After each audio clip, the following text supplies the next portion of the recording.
primera señora eran Dios, Padre y Hogar. Para mí era Dios, San Martín y papá.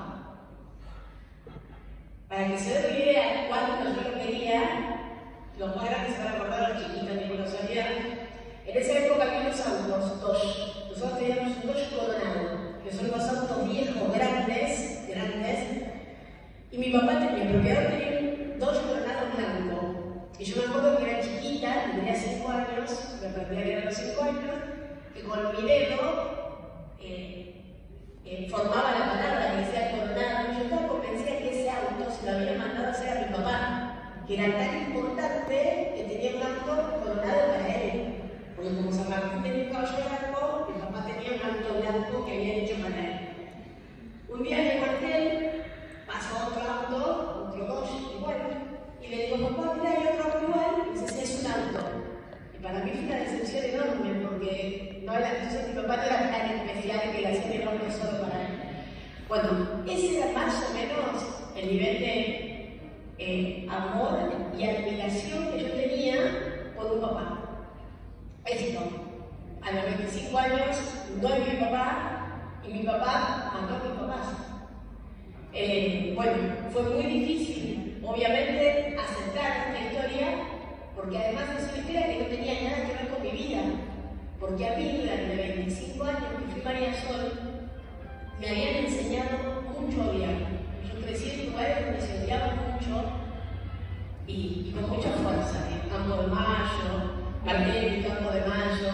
Después viene la democracia, pero mi papá seguía siendo jefe y seguía contándole a los subalternos todo lo que habían hecho en la época de la dictadura. Entonces vos tenías a papá que decía, bueno, pusimos una antena, hicimos inteligencia, entramos, reventamos la casa, y en mi cabeza lo que se hacía es vieron las películas, cuando las películas de acción que entran, rompen la puerta y el bueno salva la alegría. Bueno, es esto, todo eso que vos tenías en la cabeza de bueno, no era así. ¿Y cómo hace uno para reconstruirse una vida que no conocía, con una familia que vivía a 2000 kilómetros de tu casa y que vos nunca habías visto? Ahí es donde las abuelas de Plaza de Mayo empiezan a ayudarme directamente. Las abuelas de Plaza de Mayo empezaron a ayudarme mucho antes, desde el momento en el que nosotros desaparecemos. Porque, y acá me hace tan difícil hablar con ustedes, cuando nosotros nacimos, vieron que desaparece alguien, no sé si un chico no llega a su casa, inmediatamente, nada, damos algo y empieza a discutirse, ¿no? Y todos lo compartimos y estamos atentos, buscando. Bueno, en esa época no existía, no había celulares, no había teléfonos de línea. Mi familia, materna y paterna, eran muy pobres, muy pobres. Entonces nosotros no teníamos teléfono. ¿Cómo hacía mi familia para encontrarme a los 1000 kilómetros de casa? Mi familia tenía la suerte de saber que yo no nací en cautiverio. Yo nací con mis papás y sabían que yo era una nena morocha como mi papá era morocho y mi papá era rubio de ojos azules. Ellos supieron que yo era morocha, que tengo las manos muy grandes, que tengo los labios como mi papá y que tengo un lunar muy grande en la rodilla izquierda. A partir de ahí empiezan a buscar una beba morocha con un lunar. Nacen un montón de bebas morochas con lunares, digo, eso no es una verdad, pero por lo menos había algo. Imagínense que fuimos casi 500 bebés robados por la dictadura. Son 133, en realidad 137, porque los últimos 4, las abuelas identificaron hace un poquito 4 casos de niños que buscábamos y que fueron asesinados en el vientre de sus madres. Bueno, pero quedaban centenares de bebés y la mayoría habían nacido cautiverio. Esto, si mi familia no hubiera sabido que yo era una nena morocha, buscaban nena, varón, rubio, morocho, trigueño. ¿Cómo se busca? ¿Cómo se hace en una época en la que no había forma, no había redes y principalmente no había Estado de Derecho? No había Estado de Derecho. Imagínense, si a uno entran a su casa y le rompen todo, ¿qué es lo primero que lo hacen? Si entran a su casa y les roban cosas, ¿qué hacen? Van a la comisaría. Ahora, ¿qué haces cuando la comisaría es la que te mandó a romper toda la casa? ¿Cómo haces? ¿A dónde vas? Bueno, ahí empiezan a reunirse sabe cómo se encuentran las primeras madres? ¿Alguien sabe cómo se encuentran los chicos? Levanten la mano. Los chicos, ¿saben cómo se encuentran? Imagínense, además de todo ese estado de terror, de dictaduras, que tenías que tener mucho cuidado de con quién hablabas. Por ejemplo, cuando yo nací, vino mi tía, la hermana mayor de mi papá, a buscarme. El golpe se venía. En nuestro país hubo muchos golpes militares. Y el golpe era inminente. Nunca un golpe con las características del último golpe militar. No era una opción que desapareciera personas, era una opción que se robaran bebés, porque no existía ningún país del mundo. Entonces mis papás les escriben una carta a mi tía, le dicen que se queden tranquilos a mis abuelos, que nosotros tres éramos una familia, íbamos a estar juntos, y le dicen que yo nací, me parezco a él, etcétera, etcétera. Mi tía viene a los 15 días de mi nacimiento y la casa ya estaba arreglada. Y la vecina le dice que no entre, porque si vos entrabas a una casa, aunque no fueras militar, te corrías el riesgo de que te secuestren y también te desaparezcan. Entonces, ¿cómo hacían esas mujeres para hablar con el cuidado de que la persona con la que hablaron no terminara avisándole al militar y también termine secuestrando? ¿Saben lo que pasó?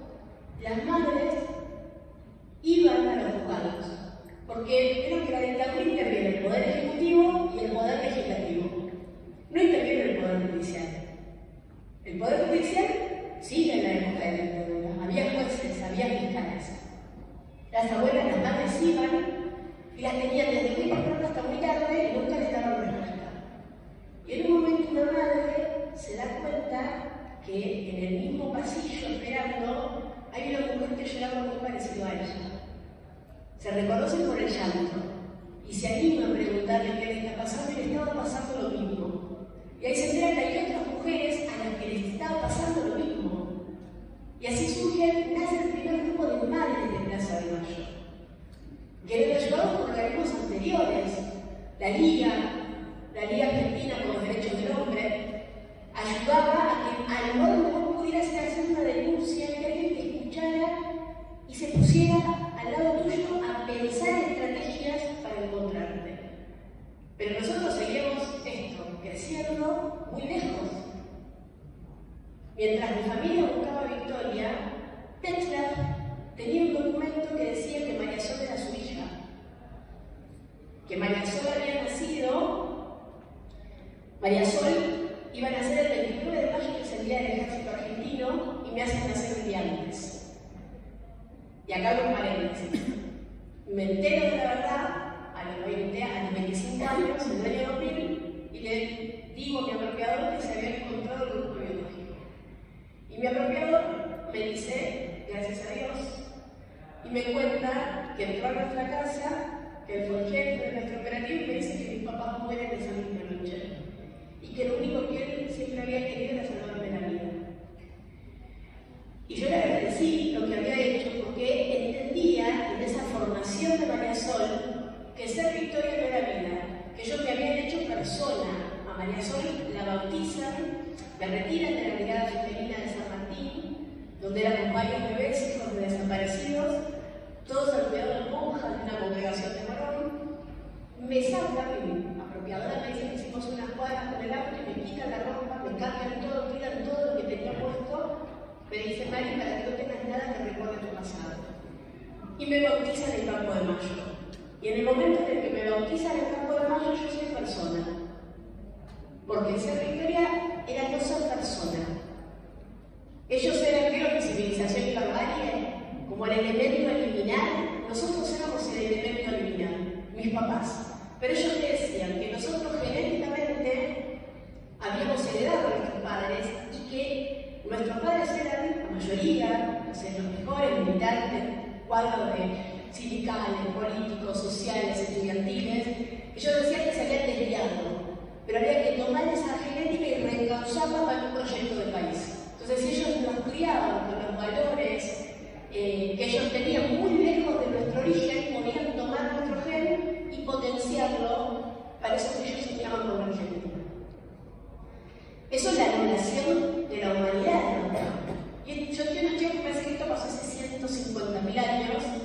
Primero porque todas las fotos que ustedes deben estudiar negro, ¿no? Todas las fotos de la dictadura son en blanco y negro, así que pasó hace demasiado tiempo.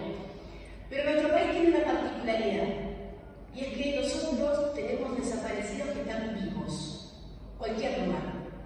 Son esos centenares de hombres y mujeres que fuimos niños que están desaparecidos. Y esos desaparecidos, como yo, la mayoría de ellos son madres y padres, que tienen hijos de la edad de ustedes. Yo fui mamá muy joven, así que yo ya tengo hijos más grandes que ustedes, y tengo un nietito que, si Dios quiere, 2 semanas cumple 5 años. Si yo no hubiera recuperado